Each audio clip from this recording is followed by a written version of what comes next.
এই তো কয়েকদিন হলো ঈদ চলে গেছে, এখন প্রায় সবার ঘরে সেমাই আছে। আর সেই সেমাই দিয়ে তৈরি করেন ভীষণ মজাদার একটা বিকেলের নাস্তার রেসিপি। এটা এতটাই মজার যে আপনি যে কাউকে তৈরি করে খাওয়ালে সেই আপনার প্রশংসা করতে বাধ্য হবে। আসসালামু আলাইকুম, আশা করছি আজকে রেসিপিটা আপনাদের ভালো লাগবে। যদি ভালো লাগে অবশ্যই একটা লাইক দেবেন। রেসিপিটি তৈরি করে নেওয়ার জন্য আমি এখানে সেমাই নিয়ে নিয়েছি। আপনাদের প্রয়োজন অনুসারে নিয়ে নেবেন।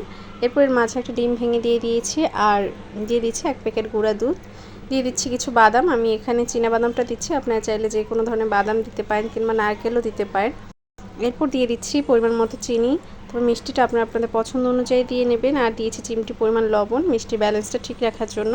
এবার হাতের সাহায্যে সব কিছু একত্রে খুব ভালোভাবে মিশিয়ে নেব। আর মিশিয়ে নেওয়ার এই পর্যায়ে আমি এর মাঝে সামান্য পরিমাণ আটা দিয়েছিলাম, ময়দাও দিতে পারেন আপনারা চাইলে। এতে করে এর ভিতরে একটা স্টিকে ভাব আসবে, আপনি যে কোনো নাস্তা যেই শেপটা দিবেন সেই শেপটা দিতে সুবিধা হবে, নাস্তার ডিজাইনটা তৈরি করতে সুবিধা হবে। সব কিছু একত্রে খুব ভালোভাবে মিশিয়ে নিয়েছি।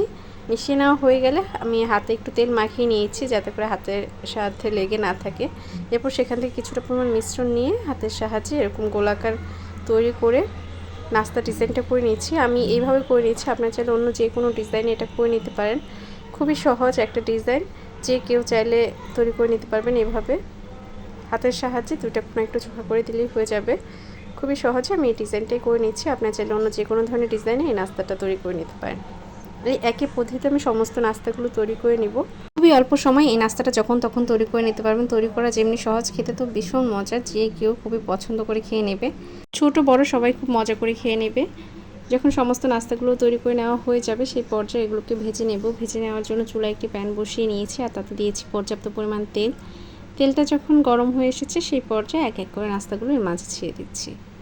চুলা আঁচটা খুব বেশি বাড়িয়ে দেওয়া যাবে না, চুলা আঁচটা মিডিয়ামে রেখে একটু সময় নিয়ে ভেজে নিতে হবে। এতে করে দুইটা পাশে খুব সুন্দর একটা কালার আসবে, খেতে দেখতে দুটোই ভালো লাগবে। কারণ যদি চুলা আঁচটা আপনি বাড়িয়ে দেন সেক্ষেত্রে খুব দ্রুত একটা কালার চলে আসবে, ভিতরটা ঠিকঠাকভাবে হবে না, সেক্ষেত্রে খেতেও ভালো লাগবে না আর দেখতেও ভালো লাগবে না, পুড়ে যাওয়ার একটা সম্ভাবনা থাকে। তো চুলা আঁচটা মিডিয়ামে রেখে একটু সময় নিয়ে উল্টে পাল্টে ভেজে নিলে আপনি সুন্দর একটা কালার করে এটা ভেজে নিতে পারবেন। যে কোনো জিনিসই একটু ধৈর্য সহকারে সময় নিয়ে করে নিলে সেটা খুব সুন্দরভাবে করে নেওয়া যায় এবং সেটা খেতেও ভালো লাগে। আর এই নাস্তাটা বাদাম দেওয়ার ফলে এটা খেতে আরও বেশি ভালো লেগেছে। এর আগে যে আমি সেমাই দিয়ে নাস্তার রেসিপিটি তৈরি করেছিলাম সেটাতে নারকেল দিয়েছিলাম, ওইটা খেতেও ভীষণ ভালো লেগেছিল।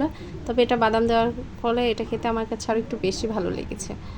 দুইটা পাশেই উল্টে পাল্টে সময় নিয়ে ভেজে নিচ্ছি। যখন খুব সুন্দর একটা কালার চলে আসবে সেই পর্যায়ে তেল ছড়িয়ে তুলে নেব। আশা করছি আজকের রেসিপিটা আপনাদের ভালো লেগেছে। যদি ভালো লাগে অবশ্যই লাইক কমেন্ট শেয়ার করবেন। আর যারা এখন আমার পেজটি ফলো করেনি প্লিজ ফলো করবেন, এবং যারা আমার ইউটিউব চ্যানেল থেকে দেখছেন তারা চ্যানেলটি সাবস্ক্রাইব করবেন। সবাই ভালো থাকবেন, আমার এবং আমার পরিবারের জন্য দোয়া করবেন। আল্লাহ হাফিজ।